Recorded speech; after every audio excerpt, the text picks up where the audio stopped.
Hazel left it there. She must be That's young. funny because I'm going. That is not funny. Not funny. She's younger than I am. Yeah, My I think physical younger exam, people my think doctor, it's my belief. I know, I never had a music kid, but I know I got a shot. Late 40s, early 50s. She's booster shot. And she had so much vibrance. Present even before she picked up the clarinet. You just knew it was Yeah, I never had one. yeah. I was pretty young. When we were kids, they sent us to go get them. Huh? But they sent us to people's houses that had the measles to go get them. You didn't go?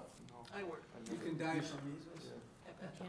My brother. Yeah, So he's coming in for it, so yeah, that's why they make sure it's a big he deal. will want to find out. My 2-year-old granddaughter, she had Oh a my first God, shot. it's spreading it.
You know, it wasn't an election year, so it wasn't the biggest of the big wigs, but I heard Pence. yes, we had Nancy Pelosi, we had him, we had a lot of good people.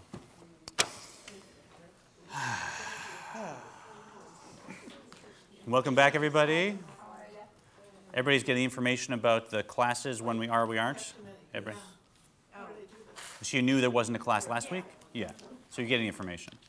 Yeah. And if you're watching online, if you showed up last week online, please send us your email. We'll put you on the mailing list, and then you can see what the schedule is, because it's not every Thursday. But welcome back. Today we launch into chapter 14, and we are continuing our discussion of the nature of the Beinoni. So just to review, chapters 1 to 8, we looked at the structure of the soul.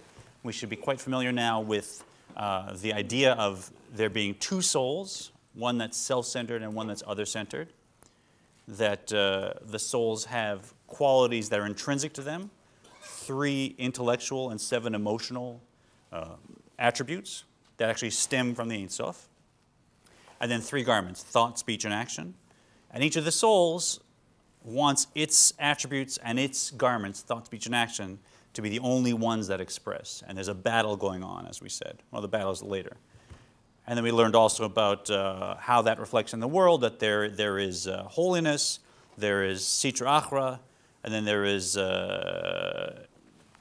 different aspects of klipot, right? The klipa noga that we use in our tradition to elevate things. So when I have kosher challah, that's klipa noga. I do a blessing, it becomes holiness. So we looked at that, how it affects in the world, and also the 3 impure klipot, which are stuff that we really don't deal with, right? So, you know, your classic bacon double cheeseburger. For a Jew, sitting on the plate, that's the impure klipot, and I can say as many blessings as I want. Kabbalistically, I'm not going to elevate that spark, according to our tradition. So we know about the informational aspects of the soul. And then in the last 2 chapters, we've looked at the nature of a tzaddik and what that is. That's a person that has transformed the attributes even of their animal soul completely, so there's none of it left. So of course, thought, speech, and action, as well as all of the identity of the soul, the inner attributes, only are altruistic, other-centered, wanting to connect with God, wanting to do great Jewish things. And then a Rasha is the opposite. That's someone where, to some extent, sometimes just a little, sometimes a lot, the animal soul is actually the one that's behaving, and the animal soul is the one that its identity is the one that's expressing.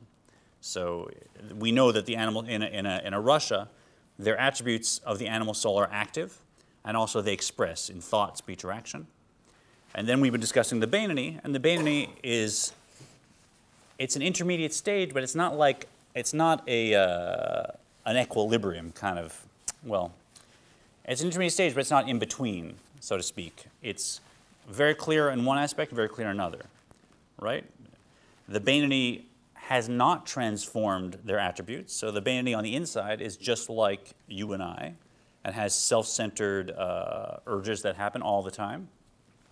But in terms of behavior, which, as we said again and again, thought, speech, and action, those are 3 aspects of behavior. It's all behavior. That's not my identity. What I think is not my identity. It's me doing stuff. There, they only allow the divine soul to be the one that behaves, even if there's a constant struggle. So the Beinoni is intermediate, but they're not intermediate by sort of just a little bit of each. They really are one extreme in terms of the attributes. They could be just like a Rasha. And one extreme in terms of their behavior, their garments, they're exactly like a tzaddik all the time. And they do that by their major tool, the mind controlling the heart. As we said, the mind has authority over the heart. It has natural dominion over the heart. And we have the ability to focus our mind on anything. So in the end, any situation, any urge, any scenario, we can actually exert our mind. And even though we may have a feeling or a reaction or an urge, we can always decide how we will respond to that urge. A Beinoni will always decide how they respond to whatever urge. Right? They may have the same urge 100 times, but 100 times they'll say, not gonna give it sustained thought, not gonna speak about it, not gonna do it. That's a Beinoni.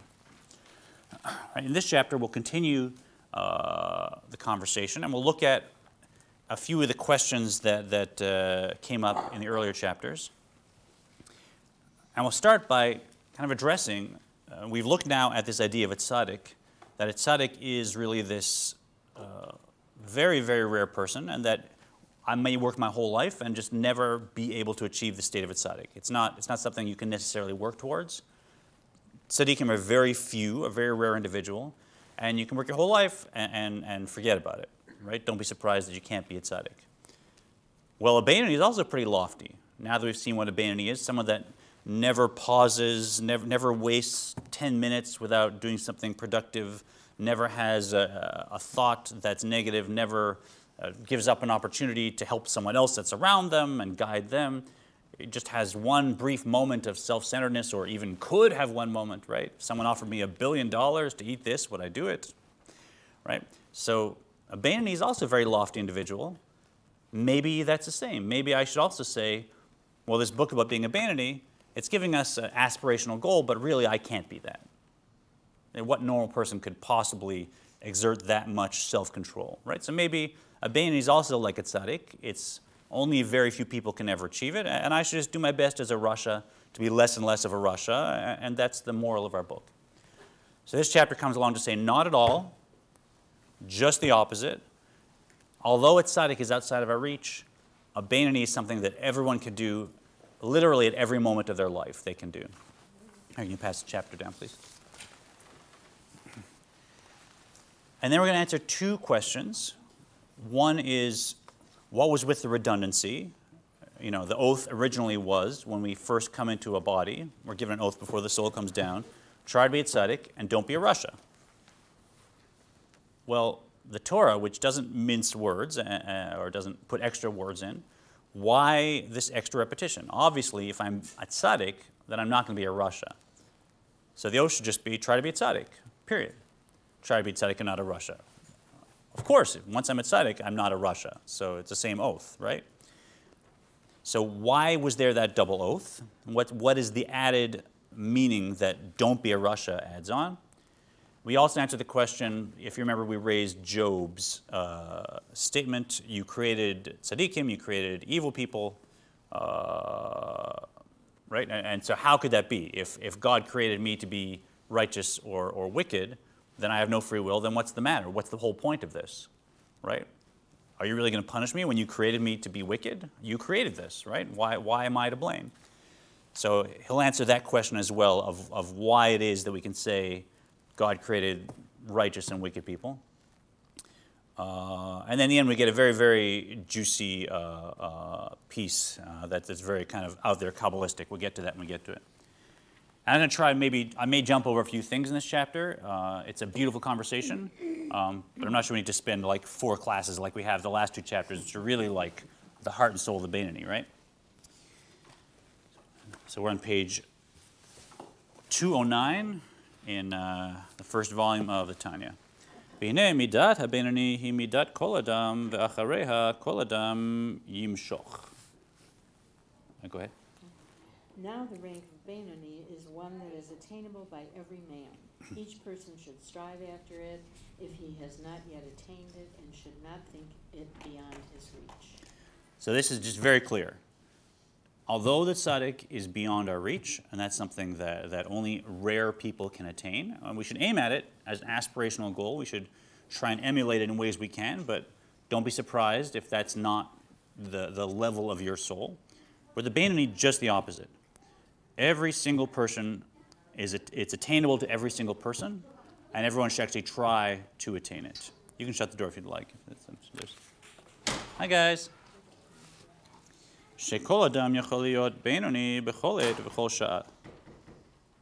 For every person can at any time or hour be a Beinoni. And he says it's not just that you could do it given a decade of work, right? It's not just that you could do it given enough free time to focus on this stuff, but really at any time, so at any moment in my life, any stage of my life, at any hour, any actual moment in a day, I have the capacity right now or at any time to be a Beinoni, to do exactly everything that he's been describing in this book.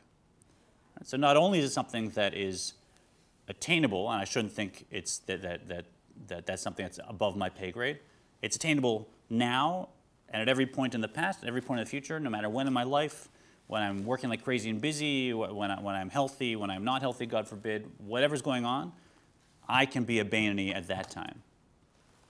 So you can go back and forth. No, let's not get into that. I don't want to go back there. Now I'm a Beinoni, but in 10 minutes I may not. No, then you weren't a Beinoni, Oh. right? So a Beinoni isn't something that goes back and forth. A Beinoni is a Beinoni, right? And a Beinoni never has, never will sin. Once you hit that level, as a Beinoni, you've never sinned, you never will sin, and you can go back and look at all the conversation we had about what that means. But no, I'm not. It doesn't mean I'll be a Beinoni for 10 minutes and then go yell at my friend, and then I'll be a Beinoni again, and then I'll go steal something. But it's very encouraging to hear this over and over and over and over again. Good. We're meant to be encouraged. We need encouragement. I need encouragement. How do we know that when we get to be a Beinoni? Somebody send a report card to me? It's a good question. How do we know we get to be a Beinoni? Maybe it's not the knowing of it, but the being of who you are. We should feel. And maybe it's not a report card, maybe it's just your actions. Yeah, I mean, we do know when we're not a Beinoni. So let's start with that, right? So the majority of people, the question they're asking is, if they're asking, am I a Beinoni? The answer is, well, in the past year, have I ever done anything that I thought was self-centered? Yes. Okay. So the vast majority of us, it's clear we're not a Beinoni. So you have a very small set of people that if they look back honestly at the year and they say, no, everything I did, if I'm honest with myself, which we're supposed to be, this is not pride, this is honesty. If everything I did was genuinely other-centered, if I never lost my temper, if I never told a little lie, if I never ate something that was outside of what I choose to eat, if I came to temple for Friday night services like I say I would, I did everything exactly as I intended. Okay, now maybe I'm a Beinoni, and then you have to ask, okay, did I just not hit the right challenge, right? Maybe there's something that I would have done, and you got to search your soul and see how committed you are to this. But for that tiny group of people, that's an important question. For us, I don't think that's very academic, right? I mean, for us, it's easy to see when you're not a Beinoni. I mean, that's the easy part of the question, right? So at the end of the year, I review my actions and give myself a mark. You could look at it as a mark if you want to look at it as a mark, or just it's considered a stock taking. A what? Stock taking. Yeah. Soul searching. We definitely are meant to be introspective and to review what we've done, and really the goal is try and improve, right? So most people aren't at a stage where they're saying, I wonder if I'm a Beinoni. Most people are saying, let me be more like a Beinoni in this area where I messed up enough times, or in this area. And generally that's the reality for most people. That being said, everyone can be a Beinoni. So even though it feels like we're just making little bits of progress, every one of us can achieve this, as we said, at any time, yeah? What if all your thoughts are there of a Beinoni, but something has been said in speech that has been interpreted differently by someone else that you didn't care to offend? So you didn't intend to offend somebody, they misinterpreted. Yes. That's a misunderstanding. So Yeah? where does that put you? That's what I mean, because those things happen all the time where, once in a while where you're offensive to someone and have no intention to be offensive because that's their perception. Yeah, so a Beinoni, Nivet Tzaddik, can make a mistake, right? So these are all human beings. Because I know that So, there yeah. are two tzaddik that can make a mistake. That's Yeah, what so I a mean. human being can make a mistake and can say something unintentionally that landed the wrong way. I mean, I can even not know something about someone, and then I say something around them that is very hurtful without me knowing. Now, have I hurt them? They got hurt by something I said, but was that a self-centered activity? No, it was a mistake, right? If I had known, maybe I wouldn't have said it. If I had remembered, maybe I wouldn't have said it. So that's just being a human being and being considerate. So you would still go, you'd say, if you can, I'm sorry I brought that up. I realized it was insensitive. I'm sorry I phrased it that way. I didn't mean for you to, you work out problems. But if I was intending to be helpful with the statement, if the statement was meant for their good, then even if I made a mistake in how I put it out there and I hurt their feelings, that's still the divine soul. The divine soul, as it's functioning in a human being, can make mistakes, right? So if there was no intention, and sometimes it's a subconscious intention, right? I have to be deeper than just superficial, right? I might say something to somebody and then later say, wow, you know what? That was my subconscious getting back an argument we had 3 months ago, right? I might consciously think I was just not saying this is the case, you know, but this can happen. I really want to look at myself and say, was there any part of me that intended this to hurt them? And I want to be honest, right? But if I really search my own heart and I say, ooh, it was just a mistake, I feel awful and embarrassed, I'm still a Bainani. I haven't disqualified myself from being a Bainani by making a mistake. Then there's the point of somebody else who takes your word, you didn't intend it to be one thing, and they misinterpret what you say. Yeah. I mean, that's another way of looking at it, that they totally twisted things around. Sometimes, and there, you know, you try and make the relationship, you try and heal the relationship, but it may not be that I've done anything wrong. Right. And especially if I intended it for their good. So then you wouldn't blame yourself if they misinterpreted what you said. You wouldn't say, gee, I made a mistake. Okay, may or may not have been a mistake. Sure. You might feel regret.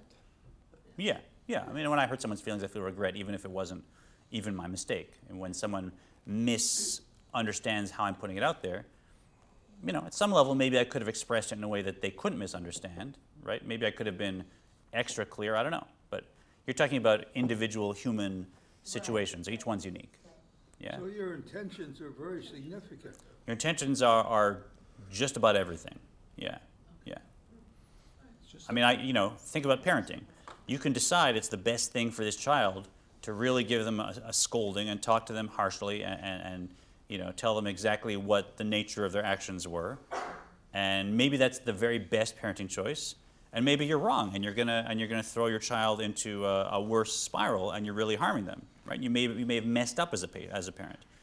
But if my intention was I'm doing it for their good, that's still the divine soul thinking and speaking, right? Now I'm a human parent, so I might mess up. I might be too strict. I might say the wrong thing, and I might actually not help things.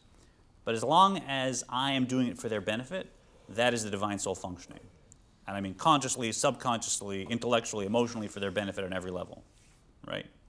We're complicated, right? So I might think I'm doing it for their benefit, and really I'm just taking it out on them. So I want to be careful. But if on every level I'm saying, this is what my child needs, I'm gonna say and do this, that's my divine soul. And I still may mess up, and then I have to fix it. So what's your intentions, buddy? What's my Make a intentions? mistake What's your and intention? steal from somebody, and then somehow apologize. What are your Well, I won't give intentions it back, next with the old man? Well, you'd have to give it back. Say you made a mistake and stole somebody. Say I thought I handed somebody a 20, but I handed them a 5. So I knew I had a 20 in my pocket, and I reached in, I didn't check the number, and I used it to pay, and they didn't notice, and I walk out, and then I see, oh, I still have the 20 in my pocket. Oh my God, I gave them the 5. Okay, that wasn't a sin, that was an error, right? But now I have a choice, right? Do I benefit from that and walk away? Now it's a sin. Or to go back and fix it. Now it was just a mistake, right? So yeah, you can even inadvertently steal from somebody, but if you discover it and you don't repair it, now it's not inadvertent anymore. Right? Okay, so it's not only your intent before, but it's also your intent after the mistake. Yeah. Now, why is it that a person can be a Bainani? Right? All these things we're talking about, they're having to do with. Let's not tie to that, right? Why is it easy? Why is it possible for a person to be a Bainani at any time? Because we're not talking about how I feel about things. We're not talking about how I feel about things, right? It's very hard if I hate a certain kind of music. It's very hard for me to decide that I'm going to now love that music, right? If I just don't like I don't like micro pop or some other genre, whatever it is, right? I can't stand it. Little crazy little sounds they make, right? Can I, if I had a year to get myself to love micro pop, how easy would that be? Not very easy. Yeah, you could study it, learn it, listen to it, try and get into it, but in the end, I don't know that I could get myself to like something that I just don't like, right? It's hard to change your patterns. Even if someone offered me $1 million, and if at the end of the year I could take a lie detector test and they'd ask me a series of questions to show whether or not I loved micropop, and sorry, they'd bet me $1 million, and if I loved it at the end of the year, I'd win $1 million. If I didn't love it, I'd give away $1 million. How good a bet is that? That given a year of work, I could get myself to pass a lie detector test and love a type of music I hate. For $1 million, No, but not the $1 million. I know I'd love the $1 million, but really music, right? They'd play the music, they'd ask me questions, they'd measure my reactions. They'd know, honestly, whether or not I really love that music now. I'm not so sure. I wouldn't take that bet. But what if somebody said, I bet you can't listen to one micropop song a day for a full year. And you know what? If you can do it, I'll give you $1 million. If you can't, then you owe me $1 million. How good a bet is that? That's a good bet, right? I wake up and I'm like, well, I'm gonna get one 350th of my $1 million today. Let me listen to one horrible song. I don't have to like it. I just do it, right? That bet I can win, right? Other than on Shabbat, right? You have to take out Shabbat and holidays, of course, if it's going to be a good bet for me. But take out those and I can do it. So that's what we're looking at. The reason we can be a Beinoni is because it's all the second bet. That first bet, loving something that we hate and hating something that we love, that's the realm of the tzaddik, right? The tzaddik learns to hate lying, to hate stealing, to hate self-centered activity, to hate gossiping, all that stuff that, give me a break, you know, a nice juicy story is a nice thing I like to tell. A tzaddik abhors it. They hate it, like they would never touch it. Like that, you know, it's like a bucket of vomit sitting in the room. You just want to get out of the room or get it out of the room, right? Ugh. The Beinoni just does it. The Beinoni doesn't necessarily transform their feelings. They just do it. And if it's for a good enough reason, we can get ourselves to just do anything, right? I would definitely win that bet for $1 million, no matter how much I hated that music. And that's what a Beinoni does day in, day out. They say, I'm going to be a Beinoni. I'm not going to be a Russia. And whatever urge comes up, I'm just going to behave even the opposite of what that urge was. That we can do. And why can they? Ki ha-Beinoni eno mo'em bera. Because a Beinoni does not abhor evil. Unlike the tzaddik, he does not find worldly pleasures revolting and loathsome. Right? I know. We don't want to go back into the conversation about loathsome and revolting. No, is he equating evil to worldly pleasures? Well, so remember, it's not the word evil as in despicable or abominable. It's evil ra as in somewhat self-centered. So yes, if I sit down and eat a nice bagel and cream cheese, and I'm eating it because it just tastes so good and that's all that's on my mind, now I'm in Sitra Achra world, right? I'm not in holiness. I'm not eating the bagel because it's going to allow me to do good deeds, and I'm not being other-centered. I'm not thinking about raising up the spark. I'm eating it because my body likes the taste of a bagel and I'm enjoying myself, We're right? supposed to enjoy this world, though, aren't we? But why? Why? I can be enjoying the world because I like it, and then it's the animal soul enjoying it. I can enjoy the world because it's amazing that God made this spark taste so good that I would want to elevate it and then go do good things. And yeah, the experience of tasting it is part of it, but it's not for me. So now it's my divine soul enjoying the taste, right? And that's a subtle thing, but that's the work we're doing, right? Anything that is raw, that is self-centered, a tzaddik is so refined that they would say, you would eat the spark of divinity for your animal soul? You would do that? Oh, sorry, not you, me. Why should I do that, right? They're not, I'm sorry, I said you, but a tzaddik is never a self-righteous person. They're a righteous person. So if I'm saying you're doing that, that's being self-righteous. If I'm saying, why would I do that, that's righteous.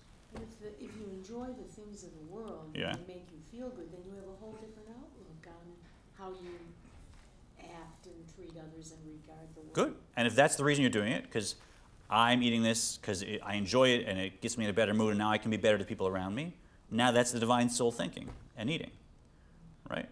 If I'm taking a nap because I'm too frustrated and I'm going to be crabby and I need to get my resources together to deal with whatever situation, I'm taking a nap for an other-centered reason. That's the divine soul taking a nap. If I'm taking a nap because I love the feeling of sleep and it's just so nice to have a nap and I'm going to enjoy it, now I'm napping for my animal soul and I'm strengthening my animal soul, right? So it's really all about intention. Yeah, these are all like chapters 7 and 8, remember? Like the subtle difference between dealing with permissible things for a self-centered reason, and now that's the animal soul taking them and actually shoving them deeper into the physical world, versus dealing with permissible things to elevate them. And that's the divine soul actually raising and fixing the world. So it feels like we're splitting hairs in terms of our own behavior, but in terms of our soul's impact on repairing the world, that's a world of difference. It's a dichotomy. All right, so the Beinoni doesn't deal with that. The Beinoni is not going to convince themselves that they like micropop. They're just going to say, every day I'm going to listen to one song. That's what I said. Right? I want that $1 million or hopefully a higher order reason. V'lo kol ha'itim shavot. For this is a matter entrusted to the heart, and as explained earlier, the Beinoni has yet to conquer the evil in his heart. Consequently, he does not love evil. Right, so you're right. It's shezeu devar hamasur levav. That's entrusted to the heart, and also not all times are alike.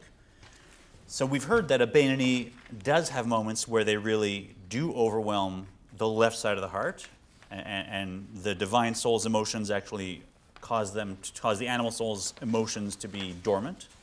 But that's only when the Beinoni is praying or learning, right? It's at certain times. So there's inspiring times. You may be here on Kol Nidre, and you may feel just like a tzaddik on the inside. But not all times are alike, and the Beinoni will also walk out to the parking lot and get frustrated at the line, and get to the street, and then get home, and now you're suddenly back in the world again. You don't have that tzaddik feeling. So if we're saying it's something that's entrusted to the heart, there the Beinoni can't do it at all times and at any point in their life. But this is not something that's entrusted to the heart. This is just behavior. So the Beinoni can control behavior at any time. What? Not all times are alike. Sometimes you feel good inside. Sometimes you feel like you want to yell at people. No? Not a Beinoni. A Beinoni never feels like they want to yell at someone? Not in their thoughts. They don't think about it. They don't fantasize about it. They don't say, The heart may oh, think this is that. what I'm going to say, and then they're going to say this, and then I'm going to So, say this, and that they don't do. The Beinoni never thinks about it. But I said, feels like yelling at someone, has an urge from their heart. Urge from the heart. Yeah. They don't know that the urge is in their heart. I'm sure they do. So, okay, let's talk about this, right? So what's the difference between thinking of something and thinking about something? That's what we've talked about. So what's the difference? Don't even think about parking. Right. So we know this, right? Something can occur to me, and then when I push it away, I say, I'm not going to think about that. I can still be a Beinoni, right? But if I think about yelling at somebody, do I not know that I have a feeling that I want to yell at somebody, that's coming from my heart and it's popped into my brain? Am I unaware of that now?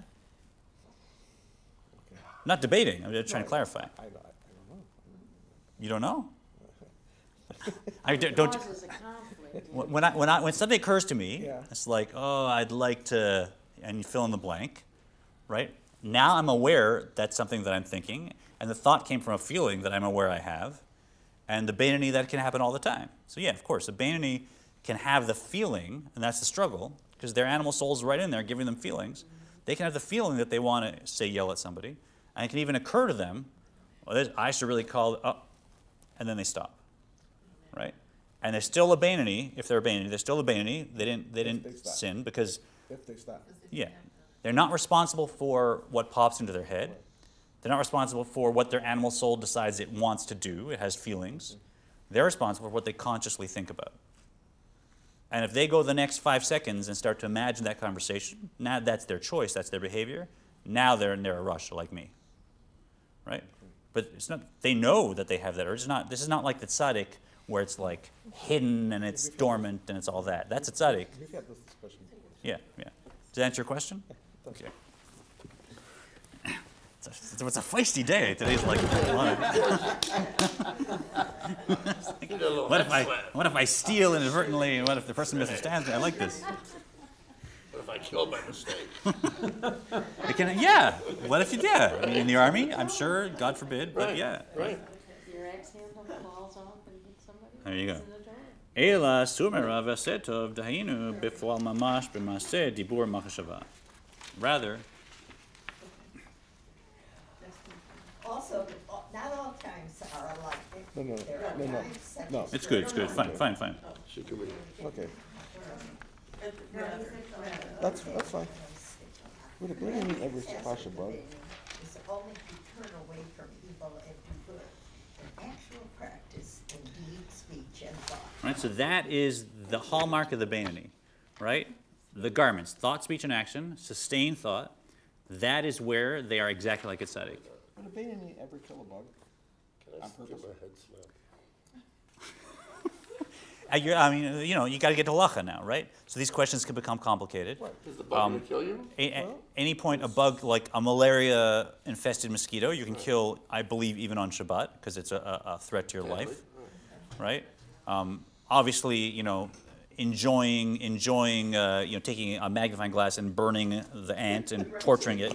That's a horrible thing to do, and it's even one of the seven. It's one of the 7 Noahide laws that you can't be cruel to animals, and that is definitely a Russia. And then in between, there's the whole variety of scenarios. So it depends on the bug and the situation, right? With inadvertently stepping on an ant, well, who hasn't done that, right? So You gotta watch. So it's all about the intention. So they can turn away from evil, turn away from self-centered activity, and do other-centered activity in thought, speech, and action. Shebahem habechira v'hayicholet hareshut nituna l'chol adam. In these matters, as opposed to matters of the heart, every man is given the choice, ability, and freedom. לעשות ולדבר ולחשוב גם מה שהוא נגד תאוות ליבו והפקע ממש. To act, speak, and think, even that which is contrary to the desire of the heart and diametrically opposed to it. All right, so what I feel, I'm not sure I can convince myself to like that horrible, annoying song, even given a year of work. I don't know. I'm not sure. I wouldn't bet on it. I know I could sit and listen to any music once a day for the right reason. That I'm sure I can do, right? That I'm sure I can do, not counting holidays. So that's what we're talking about. The Beinoni always has the choice, and everyone has the choice, of what they think consciously, what they say, and what they do. And that is a really clear category we want to create. Because if you get confused about thought, this is going to be hard to work on this as we work on this together. We want to be really clear.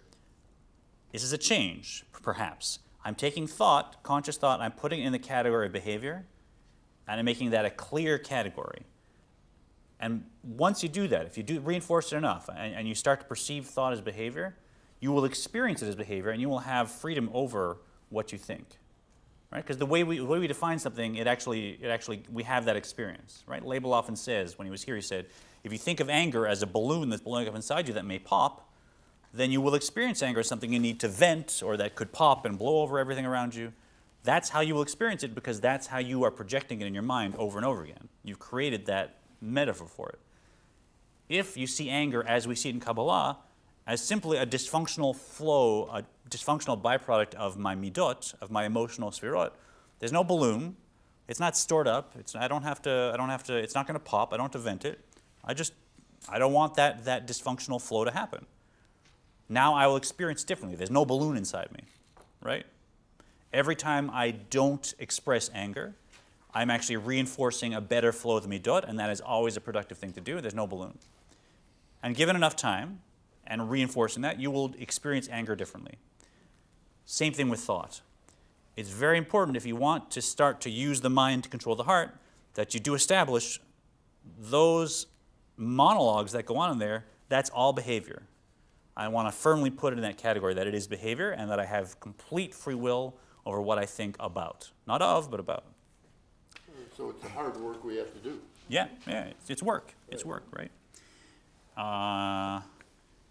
And not just to control it, but to actually say, even though my heart has this urge, and even though the urge popped into my mind as an idea, my response to that urge at any time can be the exact opposite. I have that freedom.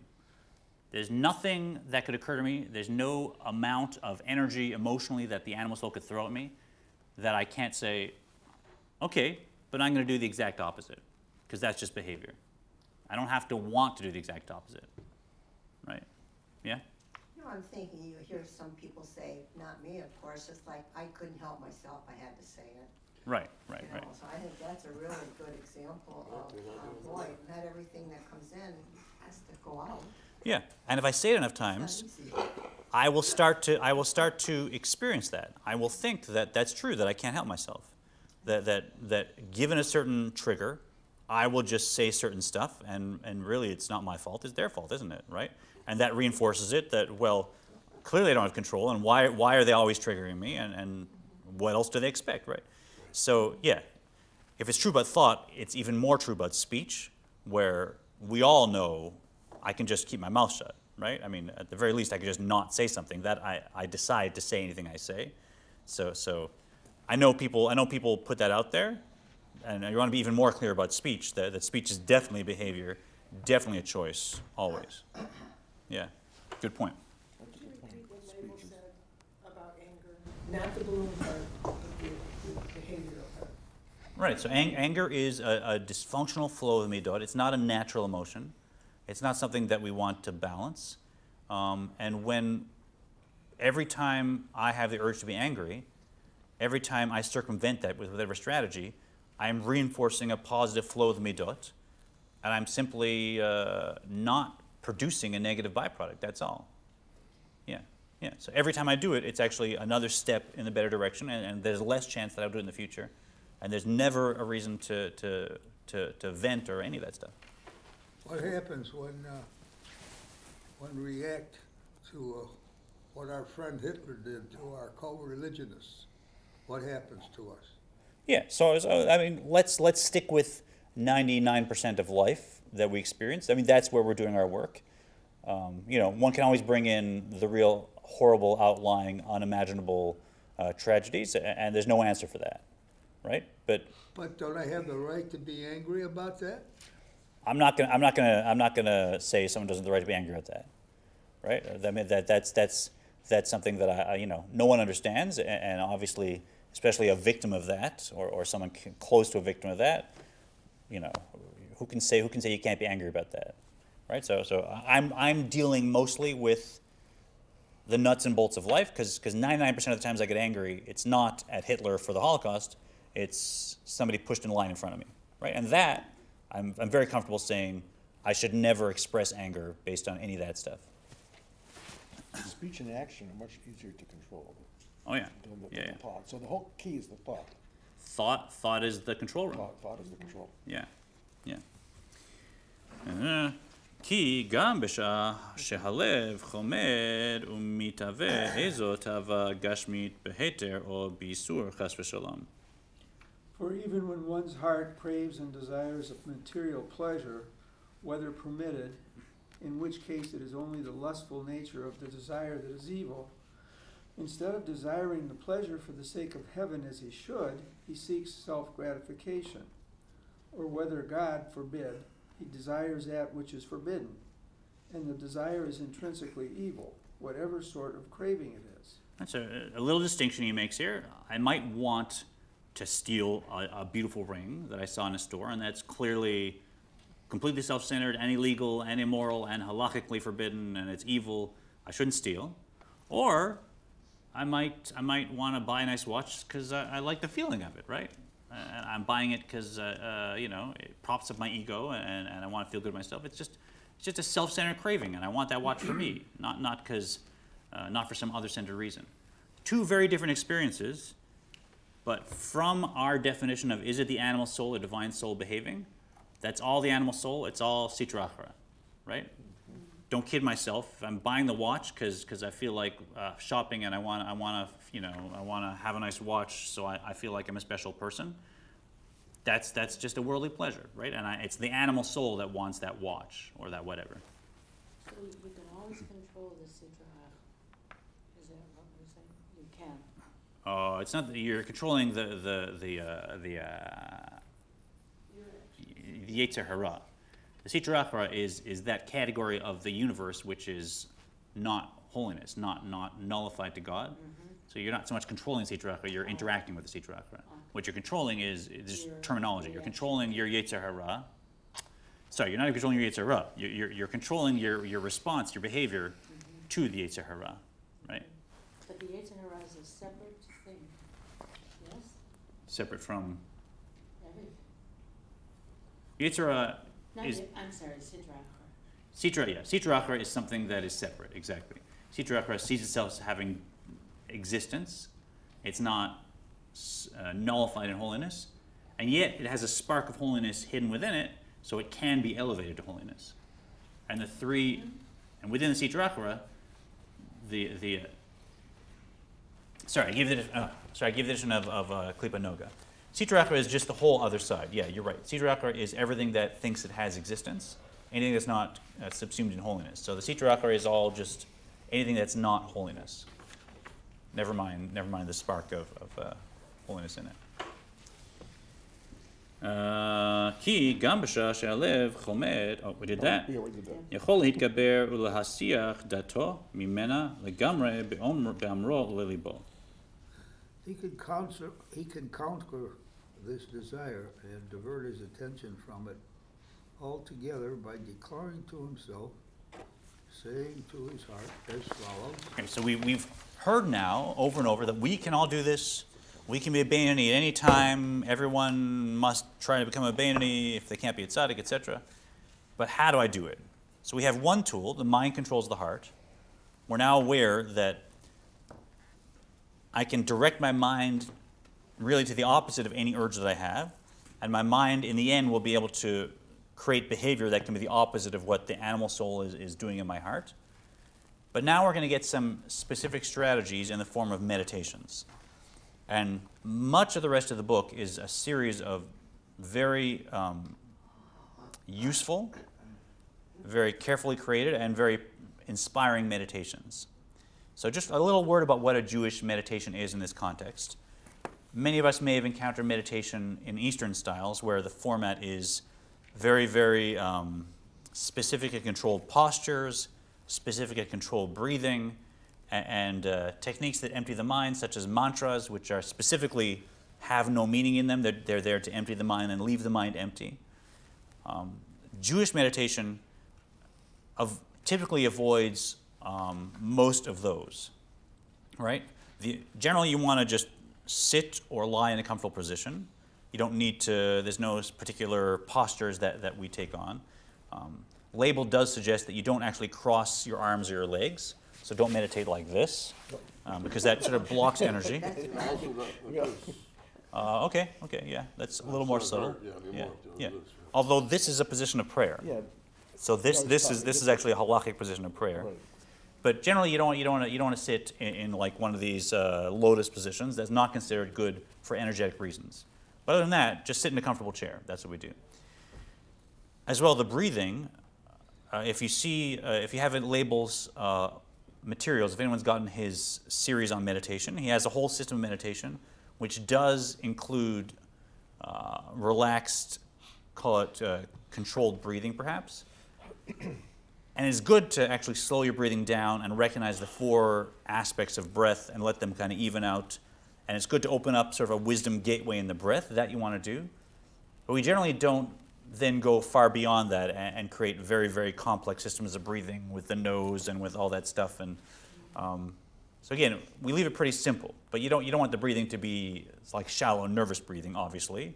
It's good to get the relaxation response for the breathing and to recognize that the breath is the first appearance of the soul in our physical body. So we are connecting to the breath, but again, without tons of detail. And then what we do is, instead of leaving the mind empty, we introduce a divine concept, and then the meditation moves into a movement of contemplation. And instead of the mind being emptied completely, the mind now becomes filled completely with the contemplative idea.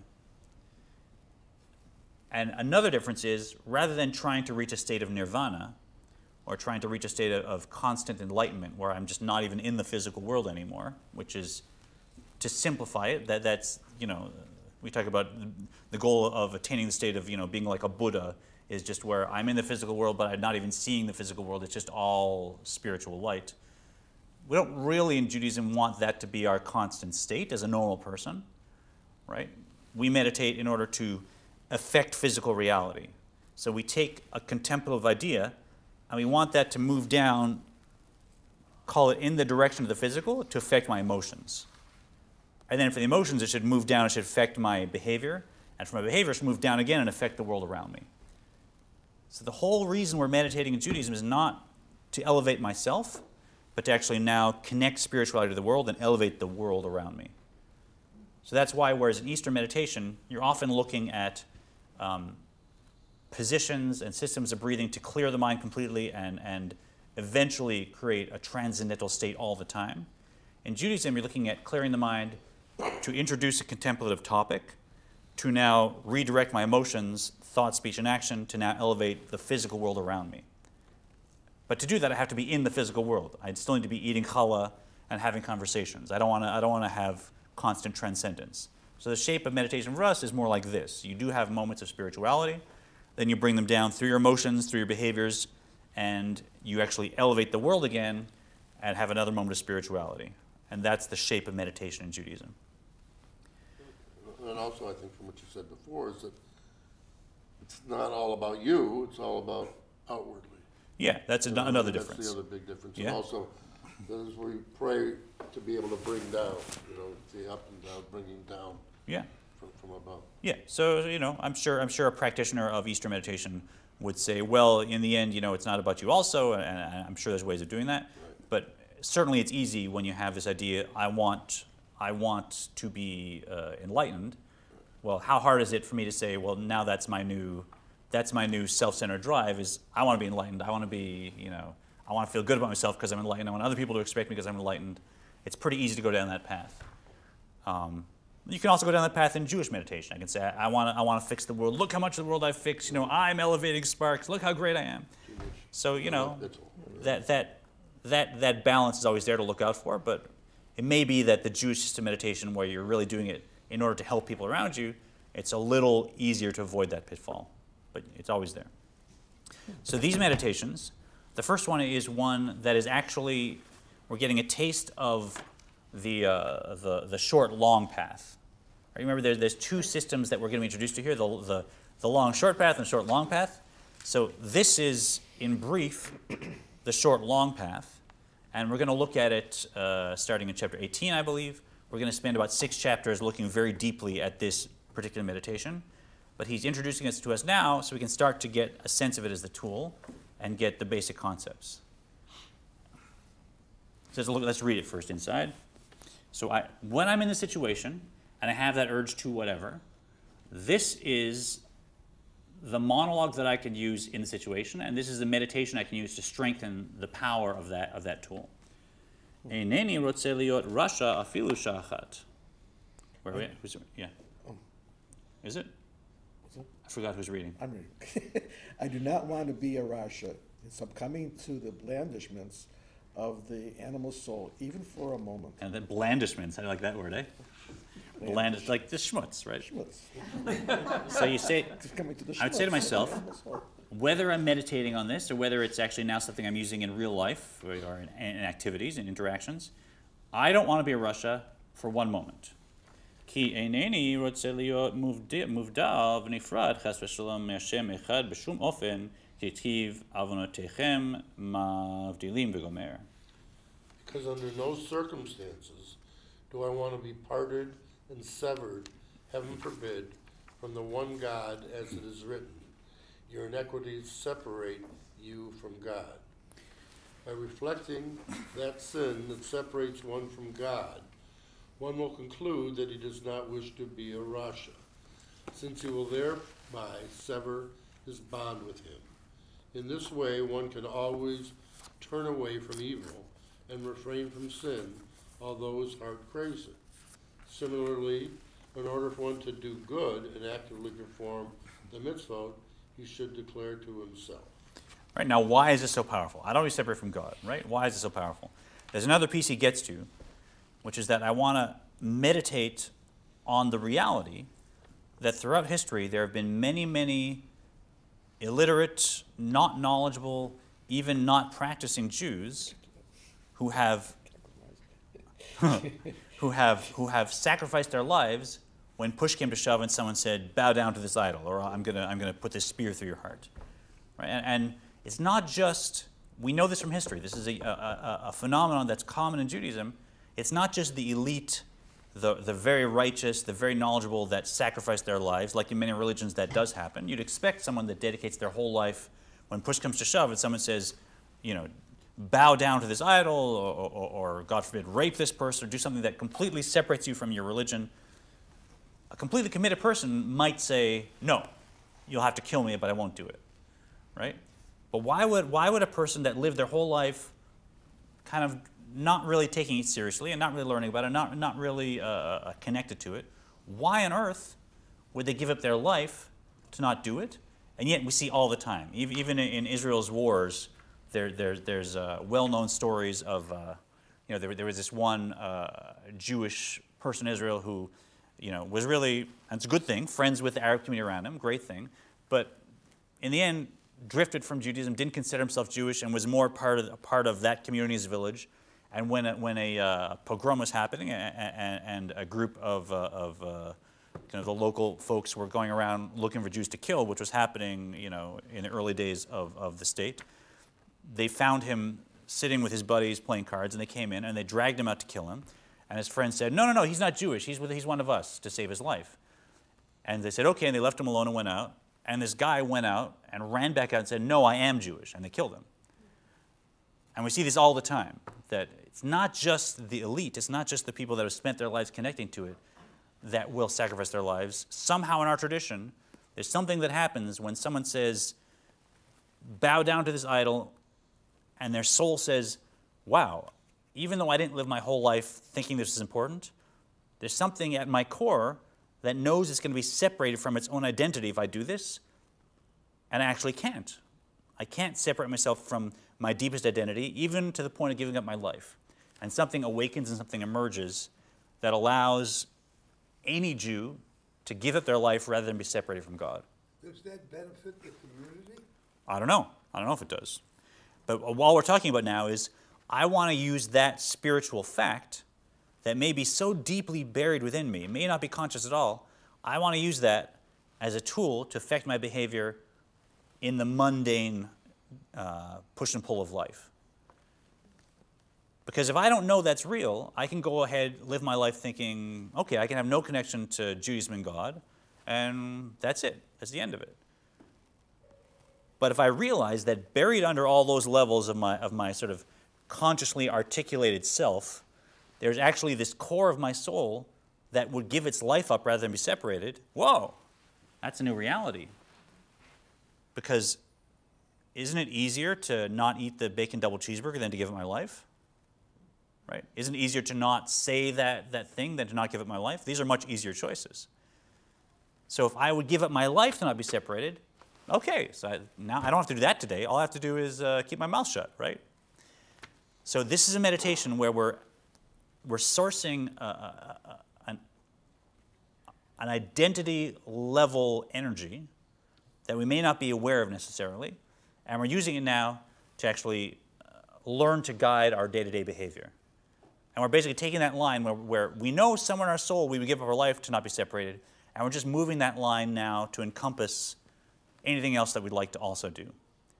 Because the higher level perspective truth is, we think there's a difference between the big and the small disconnects, right? We think, oh, if I do this for 10 minutes, I just let it out once, and then I'll apologize. I'll just compromise on what I decide to do today, and then tomorrow I'll make it up.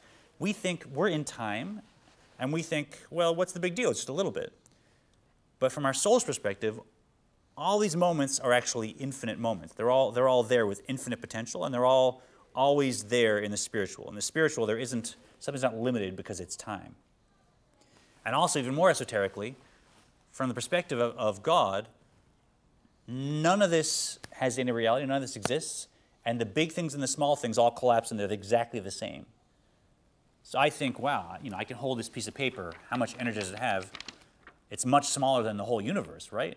God's looking outside and saying, there's no difference to me between the whole universe and that piece of paper. It takes just as much of my energy to make it. It's just as non-existent. From my perspective, it's all the same. And so whether it's some major disconnect or whether it's some tiny fluctuation, from God's perspective and in the spiritual perspective, it's all disconnect. So if I can connect those dots, I can say, yeah, to me it seems like it's just a little thing, but to my soul it's actually, I'm disconnected, and disconnected is disconnected. There's no big or small. Now I can say, well, I would give it my life to not disconnect, So let me just wait 10 minutes before I, before I eat bread till Passover's over, and I won't disconnect, right? That's easier. So it's a bit of connecting the dots, but trust me that this is a very, very powerful meditation, that if you sit with it and you include it in your consciousness, then when a time comes where someone's triggering you in some way, or you're being triggered, or there's some temptation, now you can pull out of your pocket. You can say, okay, I'm going to use this. I'm going to use the long short path. I'm going to use this meditation. I can picture, Jews throughout history giving their lives up to not be separated. All I have to do is just give a passiveness for the next 10 minutes, and I also will not be separated.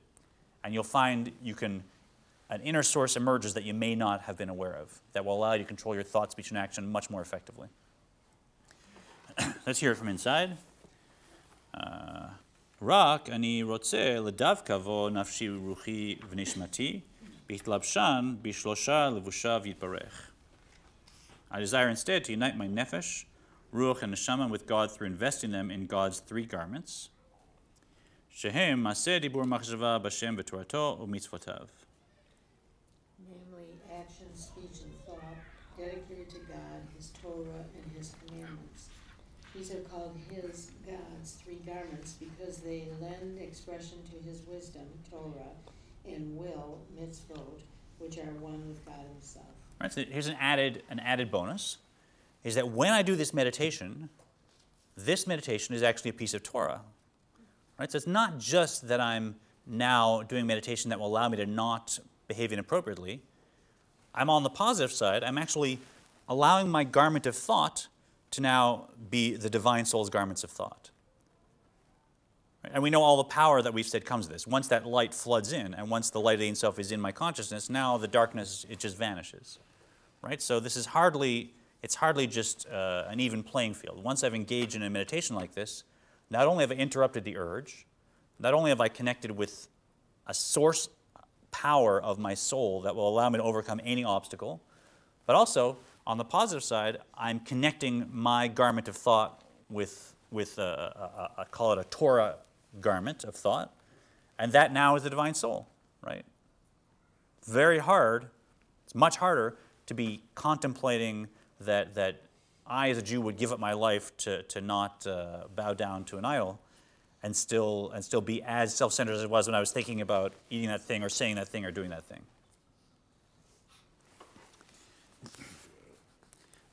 Oh goodness, okay, we're not going to get through the chapter today. All right, let's finish there. Where's the meditation? The meditation is this section from the top of the page from 211. And you see where the quotes are? So you say, I desire instead to... It's through page 213. Right, so you see where the quotes are? This whole thing is what I'm saying to myself. And there's a whole 2 pages we're going to go through. And that'll become a clear meditation that's... Well, it's meaningful. It's meaningful. It really... You can call it... I know, I was just teasing. Yeah, it's the obvious. If it becomes a mantra, now the meaning's not there. So yeah. So this will be something that we can actually include as a tool that will allow us to really overcome obstacles because we're drawing on that source identity. Okay, so you're delaying what you thought you might do and filling it with this in your mind, so you're somewhat removed from it. Yeah. More than delaying, you're actually pushing it away. Thanks, everybody. See you next class. No worries.